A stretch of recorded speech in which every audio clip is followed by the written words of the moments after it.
Hello, welcome back to Prospect, Kentucky on Saturday, April 18th, 2020, our fourth week in our Healthy at Home coronavirus home isolation.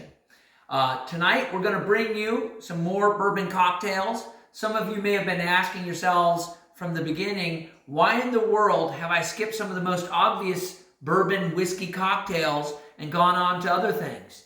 That specifically being the Old Fashioned and the Manhattan. I view those two cocktails as the Holy Grail, and I didn't want to do them a disservice. But tonight I'm prepared to bring you the Manhattan. So I'm going to give you the typical Manhattan, and I'm going to give you a variation that I've looked up and tried and enjoyed myself. But as a background, the Manhattan was a cocktail that was developed somewhere around 1860s in Manhattan. And there's at least one theory that this cocktail was made at a banquet where Winston Churchill's mom visited, and whenever she went back home, she'd say, "Make me that Manhattan cocktail." That's just one of the theories of where it came from. But it's a very basic cocktail that involves typically a whiskey. Either rye is the typical choice, bourbon, or Canadian whiskey, sweet vermouth, and some bitters. So let's get right into it. We'll take our graduated mixer, and we're going to go ahead and put our bourbon into it. Tonight, I'll be highlighting my Wathins. This is the single barrel. It's a, I'll tell you what proof is on there. It's a 94 proof bourbon. So we're going to take 2 ounces of that.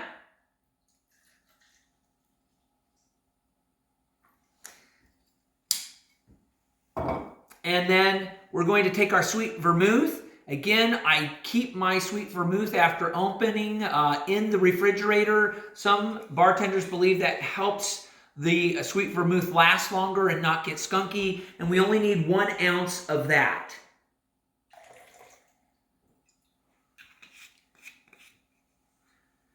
Some people will change the proportion of sweet vermouth a little bit depending on how sweet you want your Manhattan. And the only other ingredient to a typical Manhattan is some splash of bitters. Most commonly, people are going to use Angostura bitters. I'm going to use my Boulevard bitters. 1, 2, 3. Now, you don't want to go crazy on your bitters because you can overpower your cocktail and it will be very bitter for you. We're going to take some ice and we'll stir that. Again, I believe this is a cocktail that is 100% done with just a good stir. There's no reason to shake this one. And we're going to go into a typical Manhattan glass. I've been chilling my glass. We'll pour those ice out of there. And we'll pour that right into there.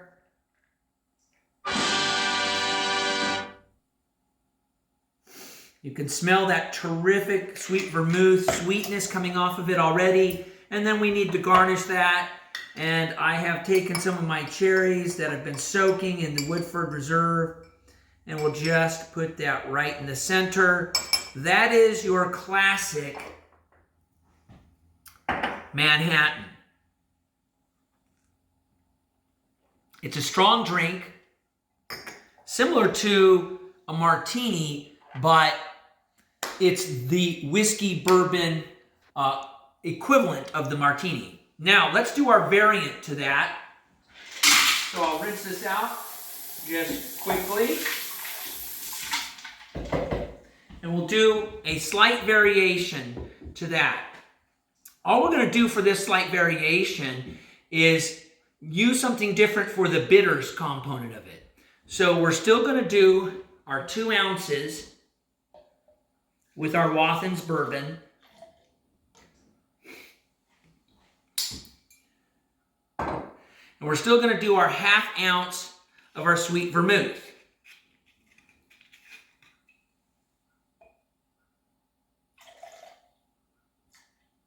All right. Now, we'll go ahead and put a few ice cubes in there and give that a stir. We've got another glass chilling here. Remove our ice. And our secret ingredient to this is an IPA. We're going to get our bitters from the IPA, and it's going to provide that bubbly that you wouldn't expect in a Manhattan. So after stirring that a bit, we'll go ahead and pour those together into the glass.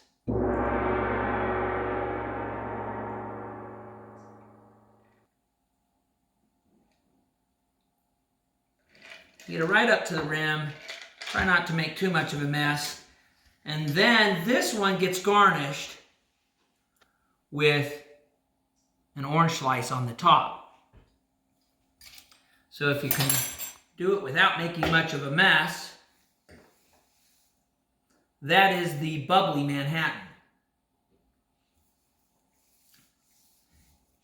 Depending on your IPA, you're going to be more bitter, but that's a different variation of a Manhattan that uses an IPA to provide the bitters, and the orange slice provides a little bit of to go with the sweetness of the sweet vermouth. And again, it adds the bubbles that you're not expecting out of a Manhattan. So that's something to try as a variant to the Manhattan if you're not interested in doing the typical Manhattan. Okay, now tonight's book that I'll recommend for pairing with two very stiff drinks would be The Double Eagle by Alison Frankel. This is a book I'm sure nobody's heard of before, and there's a good reason for that. One of my other hobbies is that I'm a numismatist. I'm a coin collector. And this is a book that talks about the most expensive coin that went for auction in this country for $7 million. The 1933 Double Eagle, St. Gaudens Double Eagle. And it was a coin that never was supposed to have existed, but it did. And then this book talks about how the country had to track the coin down, bring it back to the country, and then establish what they were going to do with it. They decided to let it auction off for $7 million to pay for all the legal wranglings that went into it. But then there's a surprise at the end of the book that will blow your mind. So this is a book that goes over the history of the United States coin mints, the Secret Service, and it tracks down this crazy odyssey of this coin that was never supposed to have existed. So it's a really interesting read, even if you're not a coin collector, and it would go well with a stiff Manhattan. All right, so this is our 1 month version of Bourbon and Books with the Doctor.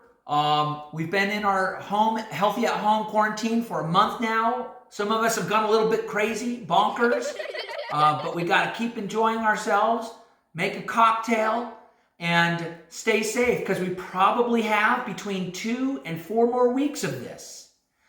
So keep washing your hands, keep social distancing, stay at home when you can, limit your activities outside of the house, and I'll be coming at you with the old-fashioned video next time.